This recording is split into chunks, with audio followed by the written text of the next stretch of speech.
Good morning, welcome back to the YouTube channel. I know I should probably give myself a welcome back actually, because it's been a while since any of us have been here. So, idea of this video today is to obviously get the welcome back out of the way and also outline what the goal is, what the challenge is at the moment.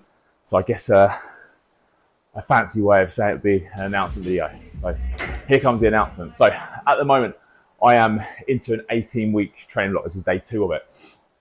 Challenge over the next 18 weeks is to run a sub-3 marathon, something that's been on my bucket list for a while.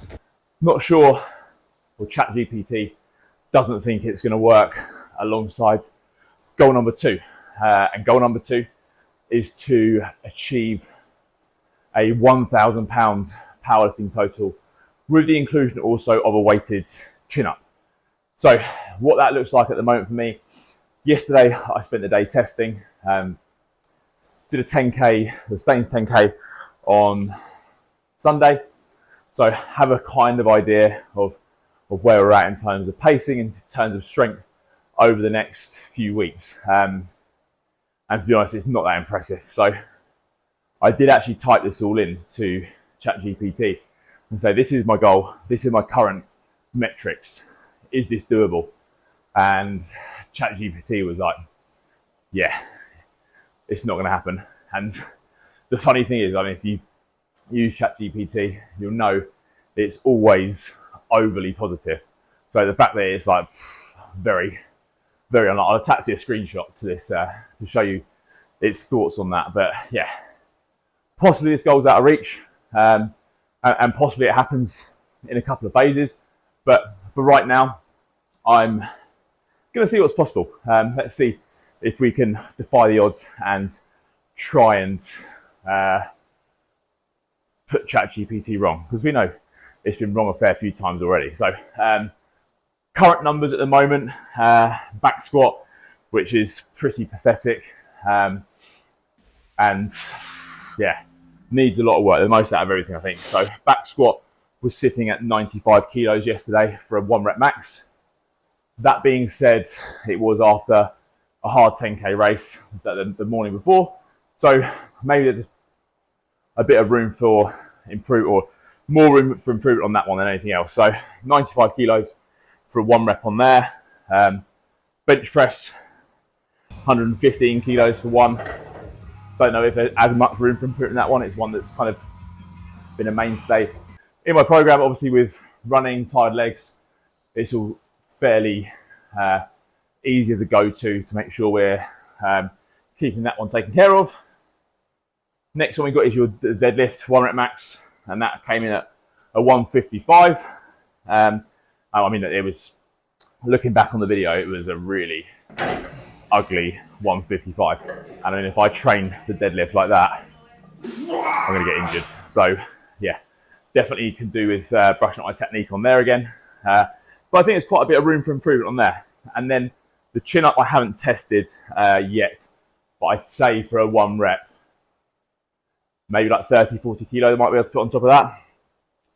So at the moment, we're probably sitting 30 kilos. Let's say we're sitting around 400 kilos, I reckon, as a total there.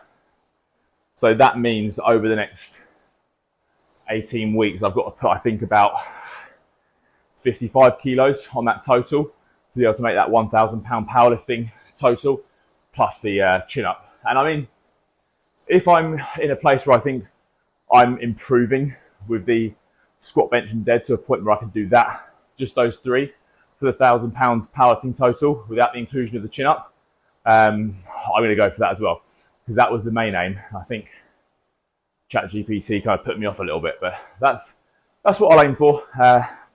Possibly the addition of the weighted chin up, if that just seemed undoable, and we will have a bit of a better idea of that over the next 6 weeks or so, as we get stuck into some programming. So obviously, alongside that, we've got your my sub 3 hour marathon training to do. Something I've gone for before, something I think I'm definitely capable of with the right training block. Whether that's doable with the addition of this extra strength training targets on top of it, we shall see. But I think the most important thing for me is probably making sure that I'm able to manage everything, so everything gets the right attention, which is obviously difficult. Like, dad of 3, business owner, work for Luke online as well, working with our many of our clients in America.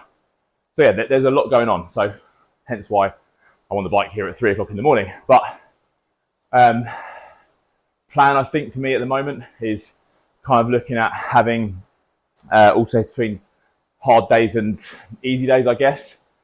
So a hard day might look like something like yesterday, for example, where it was strength session in the morning, followed by a harder run much later in the afternoon after I refueled, worked, etc. And then an easy day like today might look like an hour on the bike. Like for me, I'd love to get 5 runs in a week, but from a time perspective and a recovery perspective, I just don't think it's the right option right now. So definitely 1, possibly 2 of my easier cardio or aerobic days will be sat here on the bike. Good opportunity to make YouTube videos as well. But pretty skipped over the point that I think marathon really, based on what my watch is saying at the moment, probably sitting somewhere between 3:15 and 3:20. So we know, depending on what goal we've got to go for, there's close to 100 kilos need to get added if we just go for squat, bench and dead. And I'd say close to 50 if we go squat, bench, dead and chin up, alongside trying to take 15 to 20 minutes off a marathon. So let's see what we can do. But welcome to it. Going to try and get at least a weekly upload, alongside obviously tracking things in a bit more real time across Instagram, etc. But here we go. Let's see what happens. Hope you'll be there to join in alongside the journey.